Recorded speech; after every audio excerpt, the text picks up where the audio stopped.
Good morning and welcome to this weekly market update brought to you by Treasury One ETM Analytics. With me today is Andre Silea, currency strategist at Treasury One.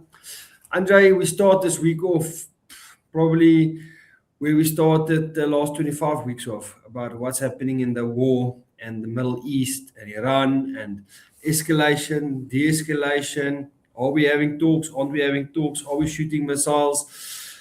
We've seen over the weekend, although Trump was playing golf and being, he's a club champion at his local club. He warned Iran is going to be the biggest explosions, biggest attacks ever seen since World War II. And then he just backs off over the weekend and said there's no talks again. Had a massive impact on oil prices and all of that. So how's it playing out in the Middle East at this stage? Richard, this is actually, in all honesty, becoming a little bit ridiculous. You're speaking about week 25 of the war. I think we should start speaking about round 5 or 6 or 7 or 8 or 9 or 10 or whatever it might be, about whether there's peace talks or whether there's no peace talks. And on the one end, you have Mr. Donald Trump saying, I'm going to unleash a heck of a attack on you, and then he says now we're talking. The Iranians this morning came out and said that they're not talking. Now I don't know whether it's 9 o'clock that they're not talking and talking only at 12 o'clock. I have no idea, but it's becoming a little bit ridiculous, and it's playing havoc with markets. Then we have a high oil price, then we have a low oil price. The advantage, at least, is if it moves from the low to the high over a month period, over a 2-week period, because some places have the resetting of their fuel prices every 2 weeks. We have it once a month. At least if in that period you have the highs and the lows, then the mid path is less of an impact on energy prices and fuel prices. And that means less of an impact on inflation, less of an impact on the possible changes of monetary policy. But it's playing havoc, and it's making it extremely difficult to forecast as to where we are going to go. At this point in time, I do not put too much weight to the peace talks, especially since Israel is saying that they would most probably continue with their attacks in Palestine on Hezbollah. So difficult one to call, but it's got an impact, and for the moment we have to live with this volatility. The one thing that I do know, and we've seen it with the Russian-Ukraine war, as it progresses and have an impact, the impact get less and less, and whether they're fighting or whether they're not fighting becomes less and less of an impact on people's lives. And also people start finding alternative ways of handling their business, transporting the oil in this case, whether it's through the Strait of Hormuz, or finding alternative ways. The longer it continues, the more changes will take place to get rid of the impact of this on markets on a daily basis. Yeah, Andre, it all wreaks havoc, has an impact, and one of the impacts it probably can have is what's happening with US non-farm payrolls to a lesser extent, but still has an impact to what happens with the currencies in the worldwide. So how does the labor market in the US going to pan out probably on Friday before they head into the summer holidays? Okay. In the summer holidays, a lot of people don't trade, they go away, they cut positions, they do all sorts of things, and there could be less employment. But importantly, I also have to mention that we must remember that the World Cup soccer is now past, and normally that creates in the hospitality sector and the tourism industry a fair amount of temporary jobs. So one can expect that non-farm payrolls could be weaker, could be creating less jobs at this point in time. And that's one of the important things that the Federal Reserve is targeting, to see that there's proper full employment and creation of positions and jobs, and on the other end, managing inflation.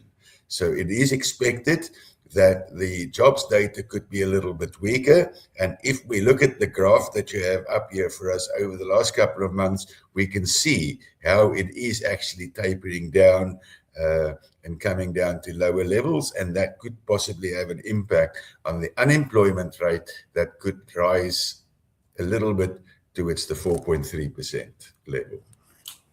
Andrea, we'll need to watch it carefully to see what happens with it on Friday. But now going back to Friday last week, what we start seeing is some intervention in the yen by the Bank of Japan and by the by the Federal Reserve. We saw some intervention, the yen trading at almost its weakest level in 40 years at 164. We saw the Bank of Japan selling US treasuries, the Federal Reserve selling some euros, all to prop up the yen and to help it to not weaken further, has been the key funding currency of the carry trade. So all of this unwinding of the carry trade, which possibly can continue, how does that have an impact on the rand, and how does it play out for the rand? Okay.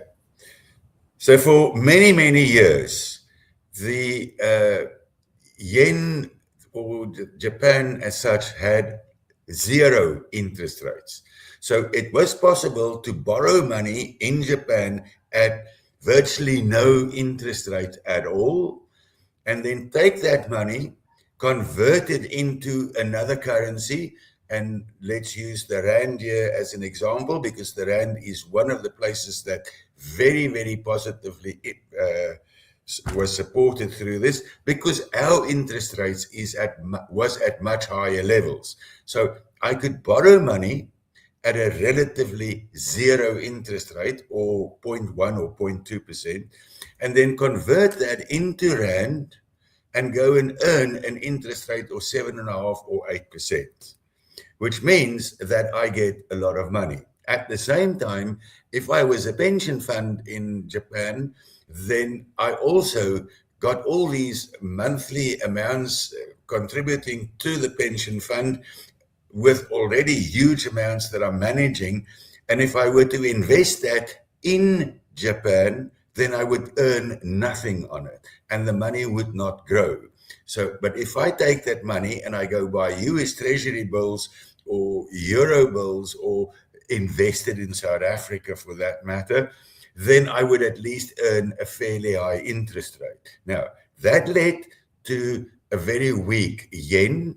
At the same time, inflation, go back to 2020, reared its heads there when everybody spent money to prop up their economies. That brought inflation to the forefront. That higher inflation led to the Bank of Japan increasing their interest rates, and that changes the ballpark, because now, as money flow back to Japan and interest rates are rising, some of the carry trade gets unwinded. In other words, you sell the rand, you buy yen, and that means that the rand could go weaker if this continues, and this intervention of the central bank and America continues in the yen, and if their interest rates continue going up, it could impact further with more negativity on emerging markets, not only on the rand.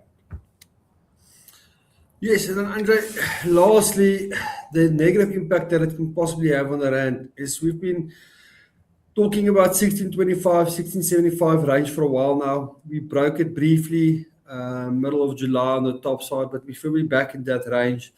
Are we still happy with that range, bearing in mind that August normally is not a great month for the rand because of the northern hemisphere that's out on summer holidays?